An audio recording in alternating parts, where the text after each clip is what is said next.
Salut tout le monde, j'espère que vous allez bien. C'est Buty pour Wen. On est le mardi 18 mars et aujourd'hui, c'est la troisième édition de Crypto Radar, notre format avec l'ami Lams Sito. Comment tu vas, Lams? La forme? Bah écoute, ça va, la forme, comme d'habitude, hein. On fait avec le marché, on continue de charbonner, mais sinon ça Ouais. va, ouais. Tu gardes le moral, c'est bon. T'es Yep. pas avoir par le marasme ambiant, parce que c'est vrai que sur le CT, c'est un peu la dépression. Enfin, je sais pas ce que tu vois de ton côté, on pourra en discuter tout à l'heure. On va commencer avec ton avis, Lams. Est-ce que selon toi, on est en bear market? Parce que c'est quelque chose qu'on voit de plus en plus sur Twitter et ce serait intéressant d'avoir ton take là-dessus. Alors, c'est une bonne question. En fait, tu m'aurais posé la question il y a quelques semaines, je t'aurais dit non, machin, blabla. Aujourd'hui, la vie est plus nuancée. Je pense pas en tout cas, on soit parti en bear market dans le sens bear market tel qu'on le connaît. C'est-à-dire qu'on part pour un an de baisse continue, suivi d'un an de petits pump, mini marché haussier. On va pas partir dans ce type de bear market, je pense. Par contre, j'exclus pas le fait qu'on puisse enchaîner quelques mois de hess, comme on a vu ces derniers mois. Donc, je ne l'exclus pas. Mais ce que je pense, et c'est basé vraiment sur du feeling et un peu d'analyse macro, un peu d'analyse, enfin bref, un peu de tout, quoi, sans être expert dans chacun de ces domaines, mais un peu de tout. Je pense qu'on est parti pour quelques temps de disette, c'est-à-dire de petite latéralisation, peut-être dump, peut-être mini pump, voilà. Mais je pense toujours, et je crois toujours au fait qu'on aura en 2025 un bon pump, un nouveau cycle haussier, peut-être pas en mode parabolique, euphorique comme on l'attendait tous, mais à un moment où il y a tout qui repump, etc. Ouais. Et là, c'est vrai que sur ce cycle, il est, enfin, toi, c'est pas ton premier cycle, moi non plus. Il est quand même particulièrement difficile à manœuvrer, je trouve, hein. Ouais, il est compliqué. En fait, ce qui a vraiment niqué tout le monde au final, c'est qu'il n'y a pas eu de gros money flow sur beaucoup d'alts. C'est-à-dire que forcément, tu as eu des alts qu'on perd. Et moi, c'est ce qui me permet aujourd'hui de ne pas être en perte, même si j'ai hold. C'est que tu as du Solana qui est passé de 10 à 290 $, donc qui a fait quand même un fois 29. Tu as du TAO qui a fait de 20 à 20 dollars à 700 dollars. Tu as eu quand même pas mal. Tu as du XRP qui a fait aussi son pump. En fait, tu as eu pas mal d'alts qu'on pump. Pas toutes et pas de la manière dont on l'attendait. Et Ouais. alors que dans les cycles précédents, il y avait vraiment ce délire où le Bitcoin pump, le Bitcoin retrace un peu, même s'il continue de pump, les alts commencent à en profiter à 2-3 mois d'intervalle après que le Bitcoin est pump, quoi. C'est ce Ouais, qu'on ouais. appelle le money flow, c'est-à-dire que là, les gens prennent de leur profit sur le Bitcoin et vont sur des assets un peu plus volatiles, un peu plus avec un upside un peu plus intéressant. On l'a pas eu. On l'a eu un peu, hein. Je veux pas dire qu'on l'a pas du tout eu, mais on l'a eu un peu, mais pas du tout de la manière dont on l'attendait. Donc, est-ce que c'est la faute d'une dilution? Est-ce que c'est la faute du fait que on n'était pas encore en all season? Est-ce que c'était trop tôt? J'en ai aucune idée, mais la différence aussi entre ce cycle et les cycles précédents, ça reste aussi la situation macro avec un contexte géopolitique hyper tendu, un Ouais. contexte même politique hyper tendu avec Trump qui vient bousculer toutes les choses qui étaient établies depuis des années et un contexte macro assez dégueulasse, hein. Je veux dire, tous les précédents cycles, on les a eus dans un contexte macroéconomique hyper favorable, même s'il y a eu le Covid en 2020. Le Covid est venu interrompre un marché qui était quand même bien haussier et la hausse a repris assez rapidement. La première fois qu'on arrive dans un contexte macroéconomique avec une hyperinflation, des taux hyper hauts. Donc voilà, tout ça, je pense que ça joue. On sait que les Américains ont des armes qu'ils n'hésitent pas à utiliser pour relancer la machine économique. Je pense que ce sera le cas. Je ne vois pas Trump faire une première année désastreuse en termes d'économie, en termes économiques. Et je pense qu'il y a encore la place pour maquiller la situation dégueulasse. Et du coup, je pense pas qu'on va partir en récession en 2025, par exemple. Tu vois. Donc, Mm. avant ce délire de récession, de crash, etc., qui va sûrement arriver dans les prochaines années, parce qu'on on peut pas maquiller de la merde pendant trop longtemps. Je pense qu'on aura quand même ce moment où les taux vont baisser, où ça va recommencer à print, où ils vont essayer de relancer l'économie, où le SP 500, le Nasdaq et tout va repump bien comme il faut. Ça va bénéficier forcément en crypto. Donc voilà, je vois bien ça en Q3, Q4 2025. Mm. D'autant plus qu'aux États-Unis, enfin, l'impact des marchés sur la perception de la qualité de la politique économique est beaucoup plus forte aux États-Unis, dans le sens où aux États-Unis, c'est très normal, entre guillemets, d'avoir une partie de sa retraite sur des marchés à risque, comme les actions principalement. Et c'est beaucoup moins le cas en France. Donc c'est vrai qu'on a beaucoup tendance à lier la qualité d'une politique économique à la performance des marchés au final aux States. Et c'est assez particulier à ce pays. Donc c'est vrai que Trump, dans tous les cas, il va pas pouvoir peut-être tout contrôler, mais je suis d'accord qu'il y a un moment où il va tenter de faire en sorte de pas que ça plonge pas trop, parce qu'à un moment, quand ça entamera sa cote à lui, là, ça deviendra plus problématique, quoi. Bah oui, c'est ça, il veut être le président, tu sais, avec son discours, on va tous gagner, we're gonna win, machin, etc. Donc là, il utilise c'est les stratégies qu'il, lui, sait qui marchent, c'est-à-dire qu'il fait des grandes déclarations, des choses, on va vous mettre 100% de tarifs, 25% de tarifs, on va arrêter de bosser avec vous, machin.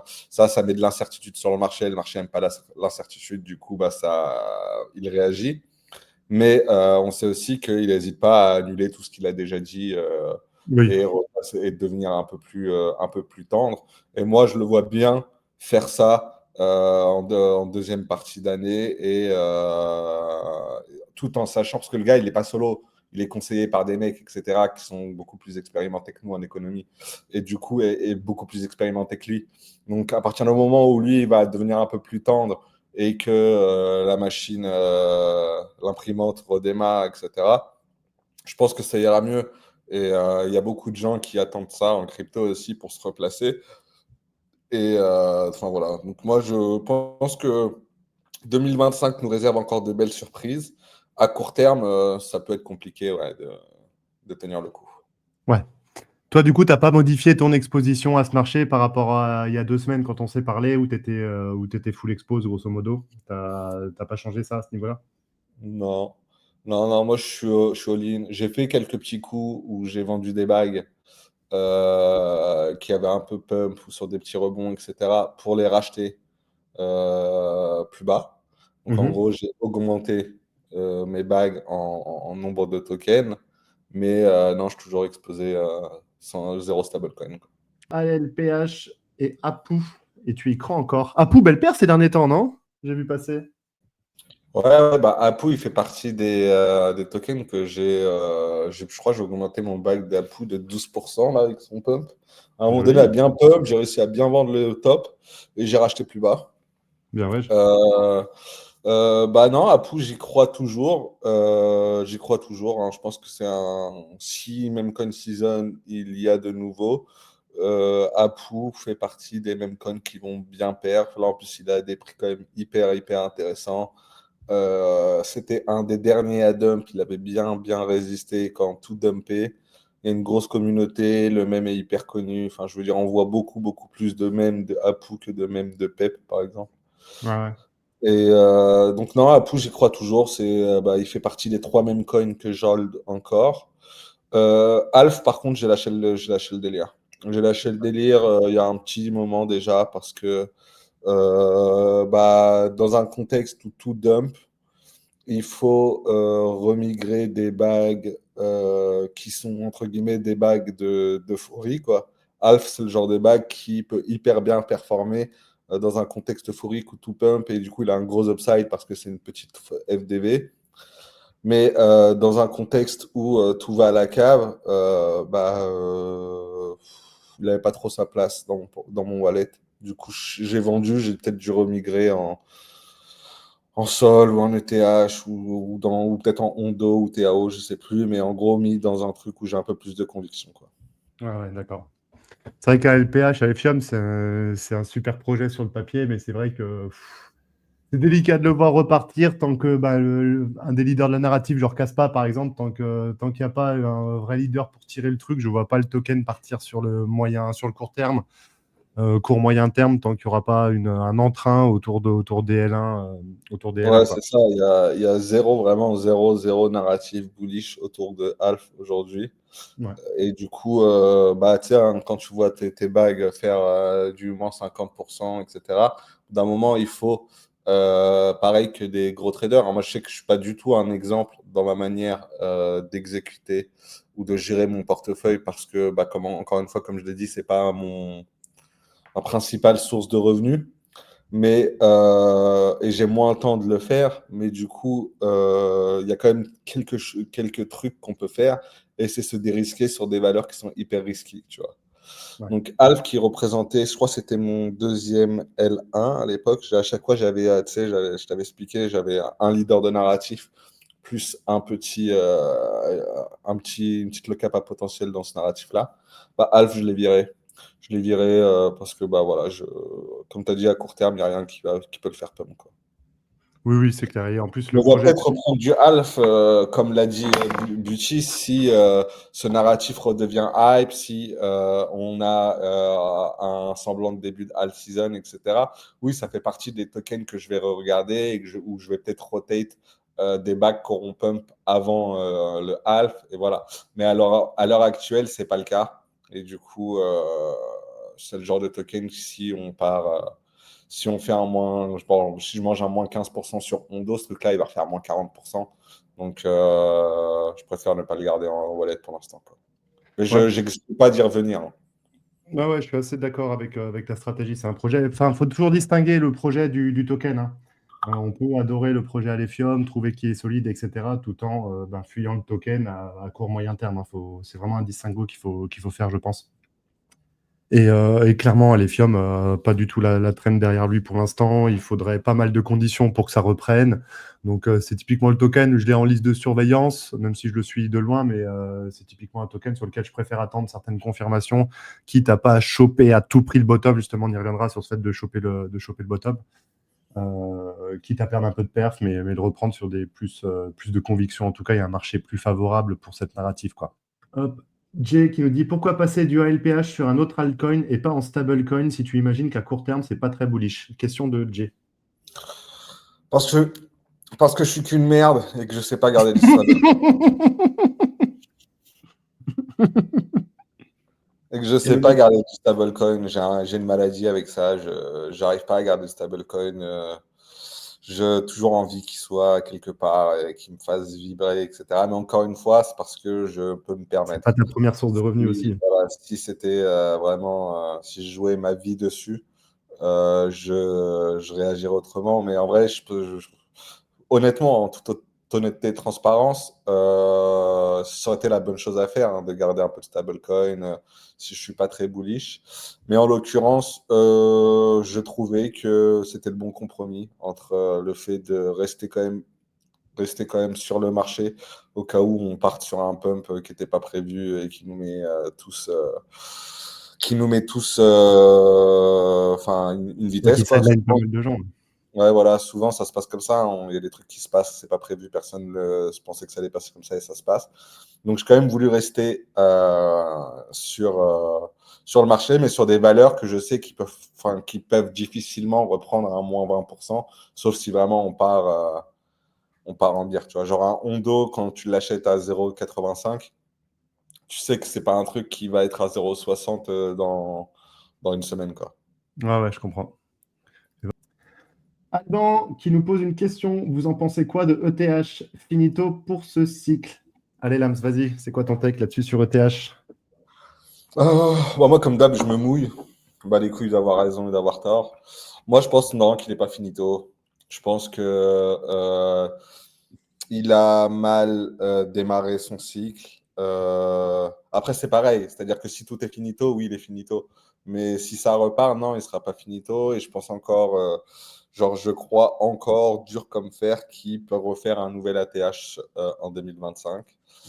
ETH, beaucoup crachent dessus, mais on oublie quand même que dans la tête de tout le monde, c'est la deuxième crypto-monnaie.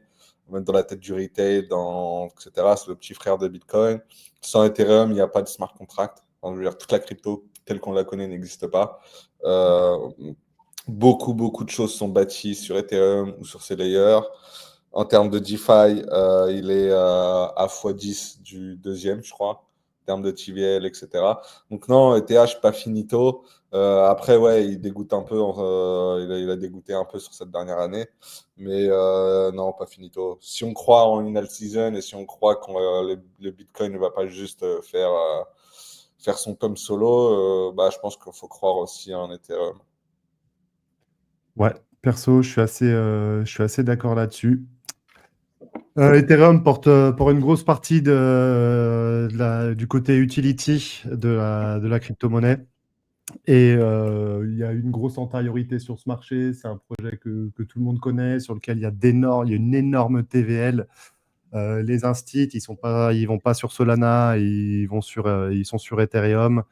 Les grosses TVL, elles sont là-bas. Donc, perso, moi, je reste très, très bullish moyen-long terme sur Ethereum. Après, la chart, pour l'instant, elle est dégueu, il faut le reconnaître. Donc, moi, je suis prudent. En dessous des 2000, j'ai rechargé en spot, très clairement. Après, ça peut descendre à 1005, voire même à 800 dollars, ce qui est son bottom de cycle. Ça ne me posera pas de problème. J'en rachèterai. Je suis assez serein là-dessus. Après, la question que je me pose, et ça, je n'ai pas recherché davantage, c'est est-ce qu'il n'y a pas quelque chose de cassé sur ce token? Je ne sais pas. Parce que c'est vrai que le price action est quand même littéralement dégueulasse, hein, versus BTC. Et j'ai l'impression de ne pas comprendre vraiment beaucoup l'intégralité du take sur ce price action qui n'est pas bon du tout. Moi, Ouais. ma take, c'est une question de dilution plus de choses de casser. De dilution et aussi une question de comment dire, de expectations versus reality, tu vois. Là, je suis Parce que d'accord. beaucoup pensaient que le merge allait de faire des merveilles sur Ethereum, etc. Alors que ça n'a pas été le cas. Ça n'a pas été le cas, je pense, pour des raisons du fait que l'attention à ce moment-là, enfin, quand la crypto a commencé à pump, elle était BTC only. Ensuite, tu as eu le concurrent, le rival un peu de Ethereum qui a fait son cycle de dingo parce qu'il a capturé toute la liquidité on-chain en termes de transactions. C'est Solana. Du Ouais. coup, bah, beaucoup d'oseille qui était destiné à Ethereum, ce cycle est parti sur Solana. Je pense aussi, ouais. Et bah voilà, en fait, c'est un surplus de choses. Après, bah, forcément, quand les gens voient que ça pump pas alors que Solana pump, il y a du FUD, les gens se disent, commencent à vendre les Ethereum pour bifurquer ailleurs. Et après, tu rentres dans une sorte de cercle vicieux, tu vois. Et je pense que c'est ce qui s'est passé sur Ethereum. Ça ne veut pas dire que le truc est finito. Au contraire, moi, je pense juste que ça veut dire qu'on est sur des bons prix d'achat si vous réfléchissez long terme. Oui, ouais, ouais. Factuellement, ouais. Moi, perso, je sais pas toi, mais enfin non, je pense pas, mais moi j'ai une double approche sur mon portefeuille. J'ai un portefeuille long terme et j'ai un portefeuille qui est plus court, moyen terme, on va dire. Et mes achats d'Ethereum ont été sur mon portefeuille long terme. Et je pense que oui, effectivement, je suis assez à l'aise à détenir du Ethereum. Et surtout, un des trucs qui me rend confiant, pour faire simple, on va pas rentrer dans 50 indicateurs, mais je vais vous partager. Tac, hop. C'est que si on Genre, parle d'Ethereum finito, ben écoute, pourquoi la TVL, elle ne fait que reprendre? Alors là, je suis en Ethereum, hein. Je suis en Ethereum, je suis pas en USD parce que du coup, ça peut être trompeur de regarder en USD parce que ben, la TVL, elle est principalement en Ethereum. Donc si le token perd en prix, ben, la TVL perd en prix mécaniquement. Et le voir en Ethereum, c'est un bon moyen d'avoir un regard plus neutre. Et ben là, ce qu'on voit, c'est qu'il y a de plus en plus d'Ethereum qui sont bloqués sur la blockchain. Donc, je trouve ça intéressant. Et en tout cas, ça ne me donne pas du tout l'impression d'une blockchain dead, d'un projet qui est mort. Je sais pas, pour regarder la BSC, par exemple, voilà, ça a une autre gueule. Si on regarde en BNB, voilà. Donc c'est plus ou moins ça qui me rend plutôt bullish et surtout très confiant sur Ethereum à moyen long terme, parce qu'on voit que ben, ça, peu importe le price action, ben, les gens continuent de l'utiliser. De plus en plus d'ailleurs. Qu'est-ce que tu disais là? Ah non, pardon. Non, je sais plus ce que j'allais dire. Et sur Solana, il me semble que c'est un peu plus timide, la pente. Ah non, remarque, tu vois, Solana aussi commence à se reprendre bien. Donc, Solana, ça a de été un quoi? peu Solana, ça a toujours été un peu timide niveau TVL parce qu'il n'y avait pas forcément les infras pour. Ouais, Par bah, bien contre, sûr. depuis un an, ça a pas mal build côté DeFi Solana. Donc c'est normal, je pense que ce soit en expansion. Oui, c'est clair.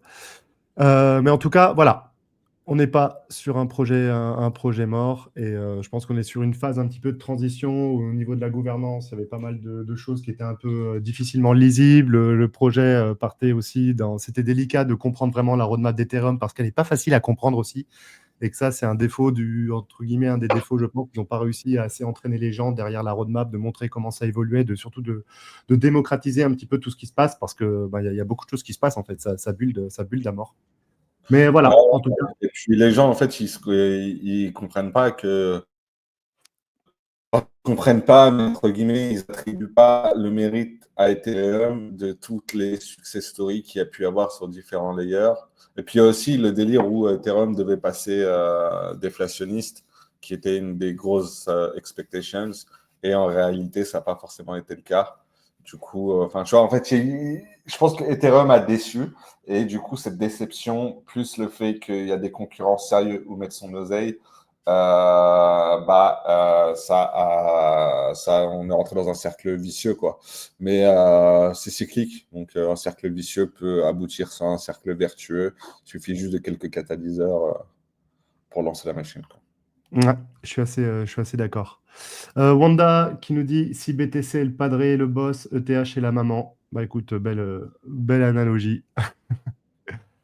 Loïc qui nous dit presque sûr que TH dans quelques années, on se dira que c'était l'opportunité de la décennie et que c'était presque évident. Ouais, j'ai tendance à penser ça aussi. Tout à fait, je suis assez d'accord avec ça. Hop, Jay qui nous dit tout à l'heure, j'écoutais vos collègues sur Wen qui avaient l'air confiants sur Plume par rapport à Hondo. Un avis. Alors pour ma part, j'en ai pas, j'ai pas assez dit que Plume.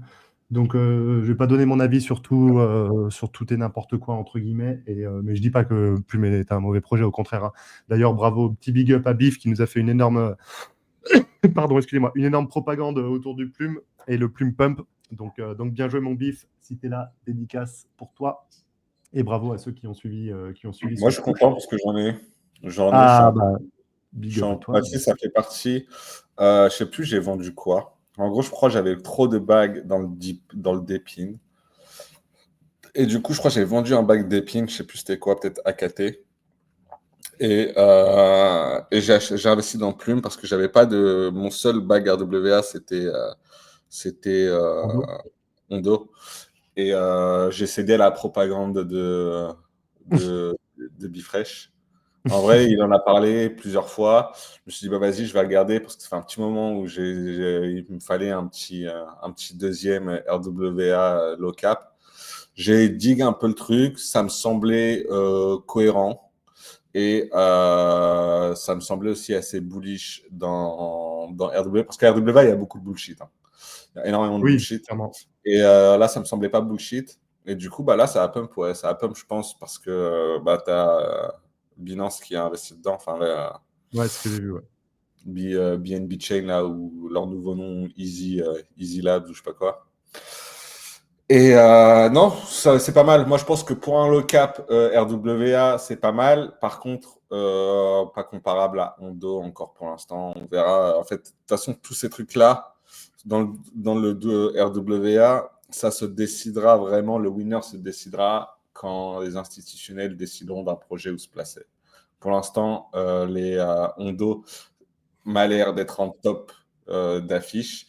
Mais si jamais tu as les, enfin, je sais pas si jamais tu as les gros institutionnels, etc., qui se disent, OK, bah, en fait, c'est le projet B plutôt, ou le projet Plume, ou le projet machin, qui est le mieux pour qu'on commence à tokeniser de la TradFi dessus, tu vois. bah là, dans ce cas-là, moi, j'hésiterais pas à changer mon fusil d'épaule. Mais pour l'instant, ça a l'air d'être Hondo, quoi. Ok, mais tu es à l'aise à détenir les deux. Ouais, je suis à l'aise à tenir les deux. Bah, après, pas dans la même proportion, hein. Ouais, bien Mais sûr. oui, Plume pour son upside potentiel et Hondo en tant que leader du narratif. Ok, intéressant.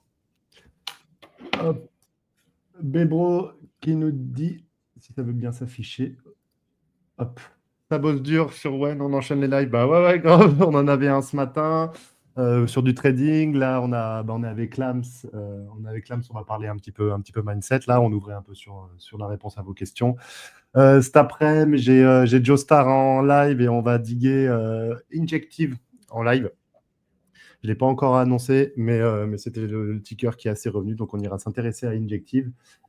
Et ce soir, il y a Cryptotech qui vient nous parler un petit peu de ce qui se trame du côté US, du côté anglais, Afrique du Sud, Australie. Il est à fond sur ces contenus-là et il nous fera une petite restitution de ce qui se passe de ce côté-là. Donc ça va être super intéressant et c'est pas fini là. C'est le premier live de 3 d'affilée aujourd'hui. C'est lourd, mais bon, c'est Wen, on est là, on lâche pas. Hop, le marteleur de rondelles, JMGM, question pour Lams. Si tu devais dev une plateforme type Social Fight, tu irais plus sur Sol, Base ou Base?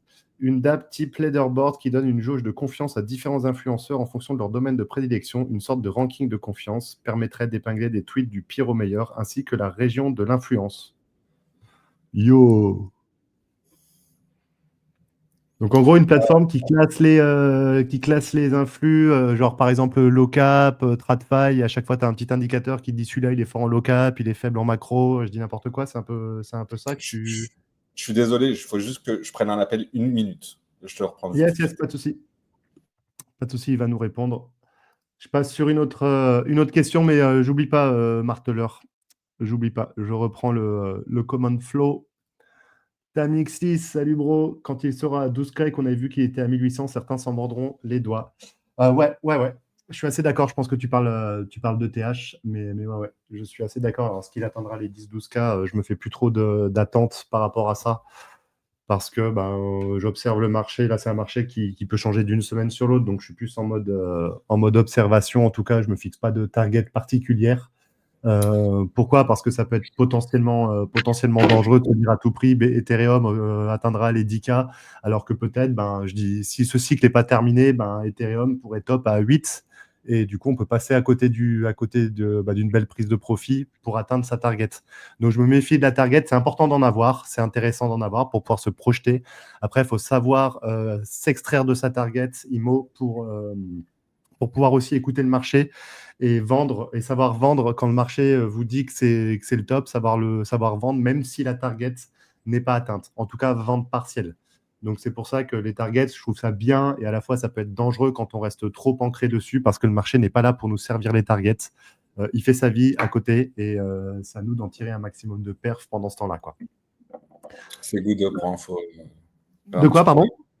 Non, j'ai dit c'est good pour info. Si tu peux me répéter la question. J'ai un petit problème de riche. Pas de pas de souci, pas de souci. Hop, alors je retourne sur la question donc. Donc, si tu devais dev une plateforme type SocialFi, tu irais sur Sol ou sur Base, en gros? Et cette plateforme donnerait une jauge de confiance des différents influenceurs en fonction de leur domaine de prédilection, une sorte de ranking de confiance, ainsi que la région de l'influence. Donc, voilà. Tu irais le dev sur Sol ou Base? Ah. Franchement, c'est une bonne question. C'est une Ouais. question qu'on m'a déjà posée en plus dans le cadre de mon taf d'advisory. C'est compliqué. Moi, Base, je suis bullish long terme. Vraiment, je suis hyper bullish sur la blockchain Base sur le Ouais. long terme, genre dans les prochaines années. Je pense vraiment qu'elle va gagner en force et beaucoup. Après, actuellement, genre, c'est un truc qui se lance ce cycle et que tu as envie vraiment d'avoir de l'activité pendant ce cycle et que c'est pas forcément un truc que tu as envie de, enfin, je sais pas, gérer sur les prochaines années, quoi. Je te dirais Solana. Mais Base, je suis quand même assez bullish long terme. Et franchement, ça dépend. Ça dépend de ouf, hein. Ça dépend de fou. Ça va dépendre de ton marché. Ça va dépendre aussi de tes premiers KOL qui interagissent avec ta plateforme. Ça va dépendre de beaucoup de choses. Mais je dirais si c'est un truc qui lance bientôt, très bientôt, et que tu as besoin de beaucoup d'activités dès le début et de une user acquisition qui est quand même assez forte dès les premiers moments de ta plateforme, je dirais Solana. Si c'est un truc où tu peux lancer un peu en style et attendre et prendre et que tu es OK avec le fait que tu n'aies pas beaucoup d'users au début, mais que ça grandit petit à petit, je dirais Base. Ok. Intéressant. Intéressant. Hop, on aurait besoin d'une simple TX pour voter. Et si, admettons, un influx se sent un peu pourri, bah, la réalité fait que s'il veut se rattraper dans le leaderboard, le nombre de TX rapporte au vite d'une commu pourrait lui coûter cher. Dans ces cas, pourquoi pas permettre une redistribution? Ok, bah écoute, c'est intéressant comme projet en tout cas, marteleur. Ça peut être cool, effectivement. Tu nous tiendras au courant de tout ça. Ça peut être super intéressant. Hop, allez, je réponds à quelques questions. Après, on va passer sur le sujet du jour et après, on repassera sur une série de questions si vous le. Hop. Bera, vous en pensez quoi? Je comprends pas la hype sur ce token. Qu'est-ce que t'en penses, Lams?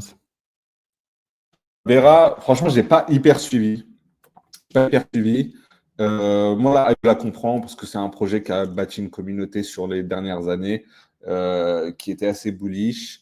Ils ont pris leur temps. Ils ont pris leur temps d'avoir des membres, de convertir des petits farmers en fanatiques du projet. Et du coup, forcément, bah, ça paye. Ça paye. Pour info, Bera, les gens, ils ont commencé à farmer, on est en 2022. Ouais, Donc, ouais. donc moi, je comprends la hype. Après, je suis pas du tout bullish, moi, sur les layers, etc., à long terme, parce que pour moi, il y en a trop. La majorité, ça sert à rien. Pour moi, si tu veux faire un layer, il faut que tu sois vraiment dans une niche hyper spécifique et que, entre guillemets, tu sois un spécialiste de ta niche et que tu réponds vraiment à un problème. Mais si tu veux faire un layer, Bera, pour eux, ils disent que c'est la DeFi, tu vois, mais bon, voilà. Mais donc, sur le long terme, aucune idée. Mais sur le court terme, je comprends la hype, hein, et puis, ils ont bien exécuté. Ils ont eu des bonnes strats d'airdrop. Ils ont eu des bonnes strats avec leur NFT, etc. Donc, je comprends la hype à court terme. Par contre, sur le long terme, un peu moins. Mais c'est sur tous les layers 2, etc. Je suis un peu moins bullish long terme. Ok. Pour ma part, Bera, le projet, il est intéressant parce qu'il a un mécanisme de consensus qui est pas ou peu vu, donc ce qui peut attirer de la liquidité, en tout cas de l'attention. Et la crypto est un marché d'attention. Donc le projet, il est intéressant par son proof of liquidity. Après, il a aussi ce côté jeune qui est, bah, il n'est pas impacté, il n'a pas connu de cycle précédemment, donc il a ce côté un peu fresh, entre guillemets, un peu nouveau, qui peut aussi attirer de la liquidité. Après, la commu, elle est solide aussi. Donc, c'est un token qui est intéressant et surtout qu'au-delà de la hype, c'est surtout qu'il est hyper solide par rapport à BTC. Le prix il se tient super bien. Donc, quand des alts perdent 30%, Bera, bah, il tient son floor. Il est pas mal du tout à ce niveau-là. Donc, on sent une certaine solidité. C'est intéressant de repérer les tokens qui sont solides par rapport à BTC dans ces phases-là, je trouve. Et en tout cas, Bera en fait clairement partie. Donc, Après, hype. Ouais. souvent, tu vois, souvent on juge ça. Moi, je pense que c'est mieux de juger la solidité face à BTC pour des tokens qui ont déjà quelques mois, enfin au moins plusieurs mois d'existence, etc. Parce qu'on parle aussi de la solidité de Plume face à BTC, etc. Ces tokens qui viennent de lancer, ils n'ont pas encore la pression vendeuse Bien VC, sûr. ils n'ont pas encore le machin, enfin, tu vois, tout le monde est un peu bullish dessus. Ils sont en train de tester les dApps, il y a beaucoup de dApps qui sortent, il y a des projets qui sortent. Hein. C'est compliqué de juger par rapport à ça quand c'est un projet hyper jeune. Mais par contre, il y en a quand même assez peu qui tiennent face à BTC pour le souligner, en effet. Non, non, mais tu as raison, il faut pondérer aussi, c'est un projet nouveau, effectivement, et quand il aura ses premiers drawdowns forts, sera intéressant de voir comment il se comporte. Mais voilà, j'aime bien checker les tokens qui sont forts dans ces périodes où bah, le marché crypto est faible. Et Tu ça vois, peut on être disait la des même bons. chose sur Hype. Hein. On disait la même chose sur Hype. Ouais, Et tout à fait. pourtant, Hype, il est divisé par 3 par rapport à son ATH. Donc, ceux qui étaient bullish sur Hype et qui ont mis à 35 $, bah là, ils Ah se oui, retrouvent c'est avec clair. Hype à 12 $ un mois et demi après. ça fait chier, tu vois. Alors que pendant un moment, c'était la valeur, le truc qui allait tuer tous les sexes, les machins, Ça, c'est road vrai. to $100, machin, etc. Enfin, tu vois. Et Hmm. du coup, faut faire gaffe parce que ce genre de tokens qui viennent de se lancer, c'est quand tu es bullish dessus, c'est bien de jouer les launches et de te dire, OK, bah vas-y, je le tente, même si c'est risqué parce qu'il y a peu de launches quand même qui se comportent de cette façon-là. Par contre, tu le vois souvent, et Beras ne va pas échapper à ça, c'est que quand la charte se retourne, elle fait pas semblant, quoi. Exactement. Et là où tu mets un très bon point, c'est voilà, les projets qui sont hype, ça peut être super intéressant à court terme parce qu'on peut chercher de la perf. Par contre, il faut vraiment se fixer des invalidations très précises, je trouve, sur ces tokens-là, parce que là où tu fais très bien de le mentionner, c'est quand ça se retourne, ben, ça se retourne fort. Et ben, Hyperliquid, ça a été le cas. Et même là, on voit autour des 12-13 $, ben, il n'y a pas énorme de force acheteuse pour racheter ce dip, entre guillemets. Et du coup, il y a un autre support vers les 8 qui attend potentiellement. Donc voilà, il faut être vigilant sur ces nouveaux tokens et tu fais très bien tu fais très bien de le mentionner, effectivement. Hop, j'espère qu'on a répondu à ta question, en tout cas, Twisk.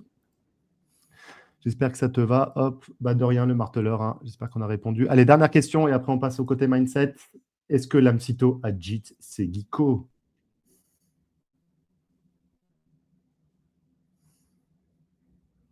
Tu nous fais un silence pour le Ah, suspense? pardon. Non, Est-ce que tu as JIT et Geeko, bro? Ou Geeko? non, non, j'ai toujours peur. Le Geeko, il a pris une sacrée gifle, hein. Ah ouais, il a mangé une sacrée gifle. Je les ai encore. Oh Moi, j'aime putain! bien. C'est un projet que j'aime bien par affection. Et je pense que aussi pareil, hein, dans un délire de même coin season, l'upside est énorme sur le Geeko. Mais ouais, il a pris bien cher, il a pris bien cher. J'ai, moi, j'ai des tokens un peu de référal sur Bullix. Bon, on est loin de la période de la même coin season où franchement, je mangeais plutôt bien. Du coup, je gagne allez, quelques dizaines de dollars par jour sur Bullix actuellement, en toute transparence. Et du coup, j'utilise ces dollars-là pour average down mes tokens sol. Donc en l'occurrence, je DCA down sur Geeko et sur Fog. Principalement, après, voilà, j'utilise pour autre chose cet argent-là aussi, mais du coup, je continue de mettre des petites piécettes par-ci par-là sur le Geeko. Pareil, je pense que vraiment, c'est un token, si même Coin Season revient, qui peut largement exploser son ATH précédent et du coup faire un très beau rendement. Ok. Moi, j'irai pas en l'état, en tout cas. Je suis pas du tout sur Geeko, mais quand je vois la charte, et il n'y a plus de volume, il n'y a plus rien pour l'instant, c'est mort cérébrale. Non, Alors après, ça peut mais Geeko, être- ça a toujours été un peu comme ça. Après, moi, ce que j'aime bien sur Geeko, c'est un token qui date, hein, quand même. Un token qui date et qui est là depuis. C'est pas un token genre c'est pas un meme coin qui a 3 mois, tu vois. Ouais, ouais. Le narratif est assez fort. C'est un peu le premier chat d'Internet, le premier machin, Ouais, etc. ouais. Et la communauté asiatique qui est plutôt forte aussi. Voilà, c'est le genre de truc en vrai qui, soit ça reste à la cave, soit ça peut te donner un fois 25 en 2 mois. Et du coup, bah, j'ai des sous dessus. Après, voilà, ça représente vraiment, je sais pas, mais là actuellement, ça doit représenter peut-être moins d'1% de mon Ah oui, bah wallet. oui. Ok. Mais par contre, ouais, j'aime bien. Ça fait partie des trois Ouais. coins que j'ai encore. Bah, il y a une thèse derrière, quoi. Ça, c'est clair. Ouais. Mais en tout cas, voilà, Lucas, t'as la réponse. Ceux qui veulent in, vous précipitez pas dessus. Bah, après, ça peut être un premier point d'entrée hein, si vous voulez rentrer, mais je pense que vous avez un petit peu de quoi venir. Après, à voir. Hein. Je peux me planter, bien entendu. Oui, Mais voilà. Moi, j'attendrai, hein. Pour ceux, si vous n'êtes pas du tout sur Geeko, et que vous voulez, de toute façon, sur les mêmes coins en général, ouais. je me précipiterai pas du tout. Les alts, ça peut repartir sans prévenir. Les mêmes coins, il y aura des signes. Donc, il y aura du temps où on peut se dire, OK, ça repart. Et en plus, quand ça repart fort. Donc, si vous passez, enfin voilà, si vous loupez un plus 30%, bah, ça peut encore faire x10 derrière. Donc, Ouais. c'est pas trop grave. Donc, moi, je me précipiterai pas du tout sur les mêmes coins actuellement. Sauf si vous êtes un même coin kiffer et que vous pensez que vous avez une grosse conviction sur les mêmes coins. Là, c'est vrai que c'est des prix d'achat qui sont assez attirants. Surtout que ça a arrêté de dump un peu, tu vois. Genre, moi, mon Geeko, je l'ai vu dump pendant je sais pas combien de temps. Et au final, ça fait quelques temps là qu'il stagne. Donc, je ne sais pas si le bottom est là, mais ouais, je sais pas. Enfin, là, actuellement, si vous n'avez pas de meme coin et que vous y songez, mais vous n'êtes pas vraiment hyper calé sur les meme coins, c'est pas le moment de s'y intéresser, je pense. Oui, oui, c'est clair. Vaut mieux. Enfin, je pense une des erreurs, et on en reparlera peut-être tout à l'heure, mais c'est de vouloir à tout prix choper le bottom. Faut être patient là sur les mêmes et pouvoir même, sans mauvais jeu de mots, bah, attendre un petit peu de signaux de reprise pour se positionner dessus. Il y aura toujours de la perf à aller gratter. Mais après, chacun sa stratégie en tout cas. Allez, on va commencer donc à parler un petit peu mindset parce que ben, aujourd'hui, je trouve que ben, il y a pas mal d'agressivité sur les réseaux. On sent des gens qui sont touchés, ce qui est normal, hein, ce qui est compréhensible parce on on touche à l'argent et certains sont très exposés, donc c'est totalement compréhensible. Mais en tout cas, il y a pas mal d'agressivité, d'énervement autour du CT. Ça nous semblait intéressant avec l'AMS de faire un petit point là-dessus. Et je vais commencer par une question assez simple, l'AMS. C'est sur un marché un petit peu baissier tel qu'il est actuellement. Je parle court moyen terme, bien entendu. Selon toi, c'est quoi les erreurs à pas faire? Moi, je pense les erreurs. En fait, ça va dépendre vraiment de votre profil. De votre profil. Si vous êtes là, que vous êtes salarié, ou que vous avez un business à côté et que vous êtes en mode DCA sur la crypto en espérant que ça vous fasse, je sais pas, une bonne retraite ou un truc comme ça, c'est pas du tout le même comportement ou la même psychologie, etc. qu'un mec qui est full-time crypto ou qu'un mec qui mise tout sur la crypto pour s'en sortir. Ou, enfin voilà, ça a vraiment rien à voir. Mais je pense que l'erreur à faire aujourd'hui, c'est et ça, je me mouille encore, hein, c'est-à-dire que m'en voulez pas si je me trompe. Mais je pense que sortir complètement du délire pour ce cycle et se dire vas-y, bah voilà, tant pis, je sors nique pour ce cycle, je reviendrai au prochain bull market dans 3 ans. Bah, ça, c'est une erreur pour moi. L'autre erreur, c'est de réagir bêtement avec ses émotions. Tu vois, tu viens de manger je sais pas, imaginons que tu avais 100 000 balles en crypto, tu as mangé un moins 70%, il te reste 30K, et tu te dis, vas-y, il faut que je me refasse 34 stablecoins, je vais tenter un délire de levier ou je sais pas quoi pour me refaire, pour revenir à mon ATH wallet. Ça, c'est une erreur aussi parce que c'est le meilleur coup pour retomber à 5K. Ouais. Et je pense qu'il faut garder ses convictions, il faut garder ses convictions, les adapter, ne pas rester en mode fanatique non plus sur des convictions qui aujourd'hui ne font plus sens, alors qu'elles faisaient peut-être hyper sens il y a 3 mois, mais aujourd'hui c'est pas le cas. Voilà, faut s'adapter, mais il faut quand même, garder ses convictions et pas se faire trop polluer par ce qu'on voit. Tu vois, moi il y a des mecs que je suis à fond qui, par exemple, je sais pas, l'exemple de Yann Darwin, je fais Mhm. hyper confiance à ce qu'il raconte en général, tu vois. Tu as un autre mec comme Alex Baker que je fais hyper confiance à ce qu'il raconte Ouais. en général. Aujourd'hui, ces deux mecs-là ont deux discours complètement différents, tu vois. Oui. Pour Yann Darwin, c'est fini. Pour Alex Baker, on va avoir une alt saison de folie, tu vois.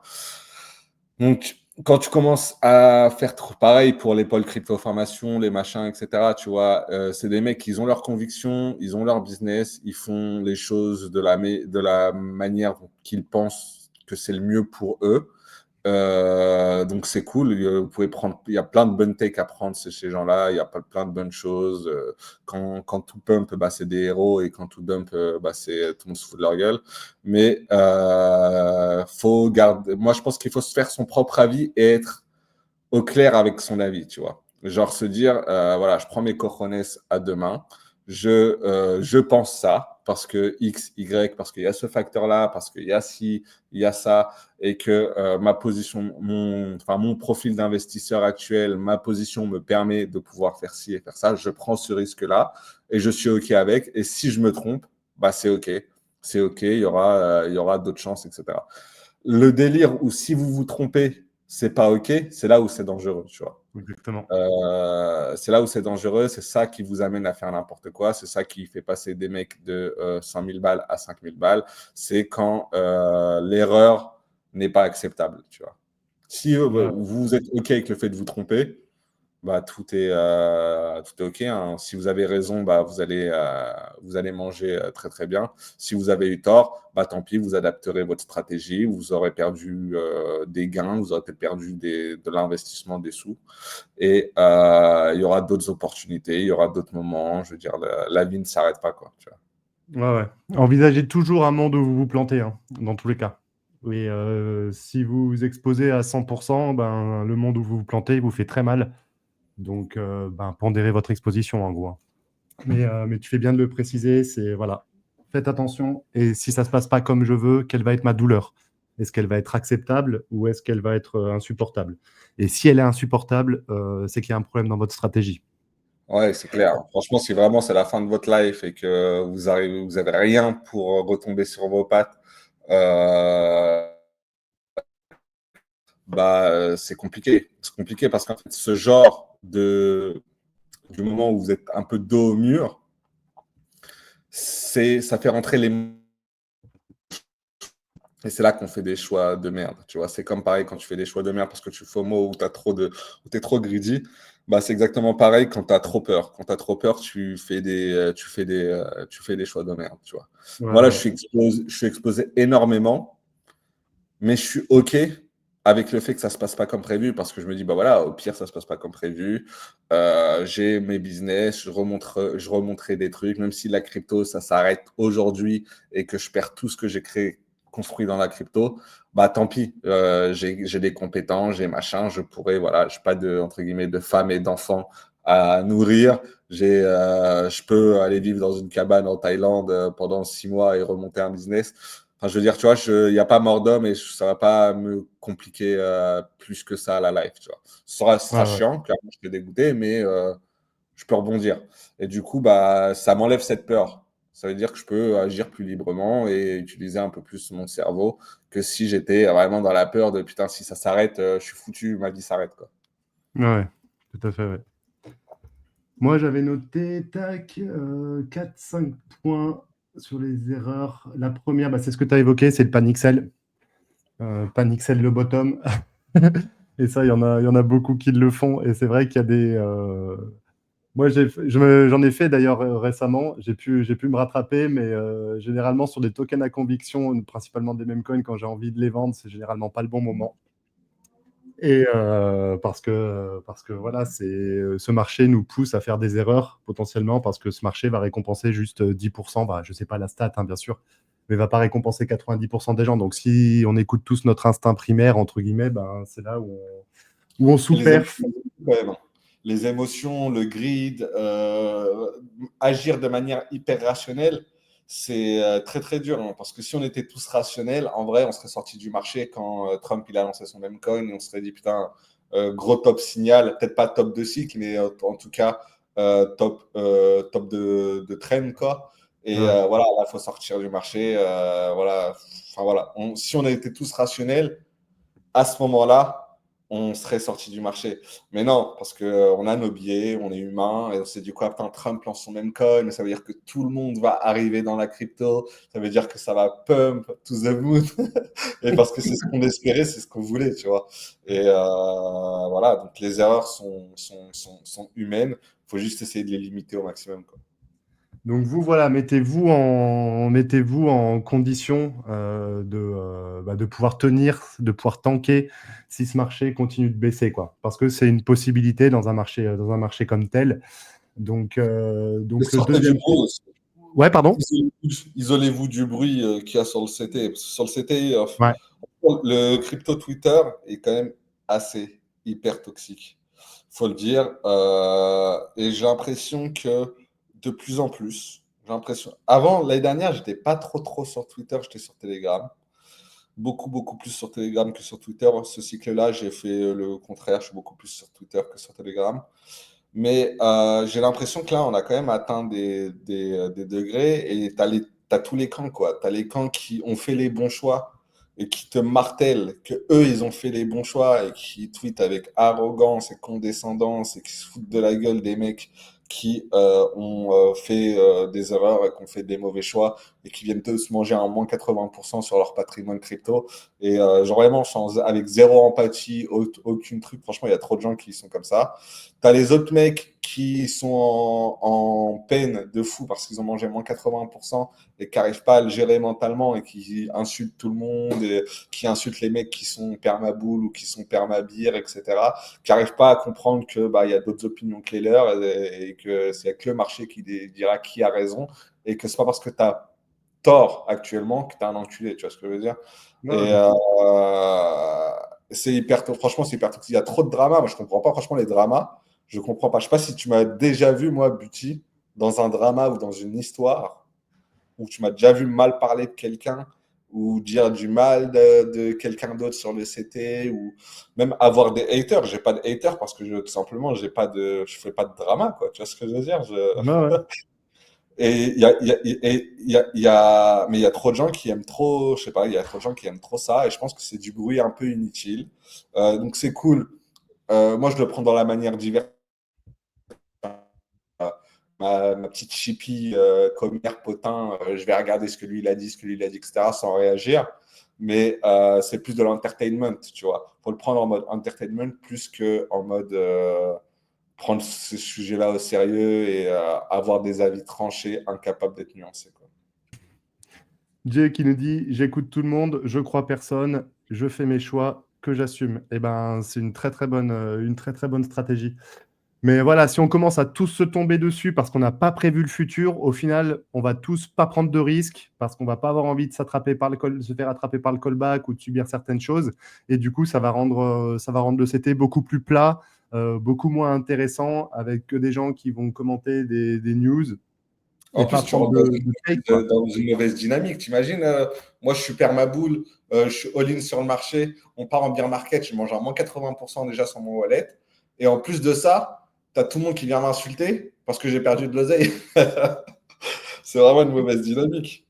Vaut mieux être gentil avec tout le monde, faire de l'humour quand il y a besoin de faire de l'humour et faire de l'oseille surtout. Ouais, ouais, ouais. Mais ouais, ouais, avoir de la bienveillance et moi, ben, continuer de se critiquer, entre guillemets, mais critiques, pour moi, je le vois vraiment d'un côté positif, hein. Critiquer, moi, les critiques que je fais, c'est à chaque fois, enfin, c'est de l'attention que j'ai portée au boulot, c'est des arguments que j'ai essayé de développer. Enfin, au final, c'est de l'estime pour la Mais personne je que je vois, et puis critique. toi, c'est ta DA aussi, tu vois. Je veux dire, Oui, on n'a pas le même branding tous les deux, tu vois. Toi, ta chose, c'est d'aller vraiment creuser les sujets. Quand tu vois quelqu'un qui fait un post qui est pas, tu vois, moi, souvent, mes commentaires, c'est des blagues, tu vois. Toi, tes commentaires, c'est des critiques constructives sur ce que tu viens de dire, tu vois. ouais. Etc. Mais du coup, c'est aussi ta DA, donc personne ne va te le reprocher. Tant que tu es respectueux et que tu, entre guillemets, fais les choses avec de bonnes intentions, moi, je vois pas pourquoi on te le reprocherait, quoi. Bah, écoute, pour l'instant, je me suis pas trop pris de shitstorm, et même quand j'ai pu critiquer l'aspect. Moi, je dois y aller. Je dois y aller, je Ouais, suis désolé. En tout cas, pas de merci souci, beaucoup gros. de m'avoir Pas de souci. invité. C'était un On se, plaisir de t'avoir. on se tient au courant, ouais. Et puis pour la prochaine fois, et c'était cool de discuter. C'était cool aussi d'avoir les réactions de Boubou l'harceleur en commentaire. Et puis ben voilà. Bon cycle à tous, les gars. On va faire de l'oseille. Ciao, ciao. Yes. Ciao, bro. Ciao, ciao. Voilà, Allez voilà. les gars, bah, prenez soin de vous et bon, on se retrouve très très vite hein, sur un nouveau format de Wen à partir de 16h30. On vous laisse quand même 2 petites heures de pause dans la journée, histoire de ne pas vous matraquer trop fort. Ciao tout le monde. Salut, salut.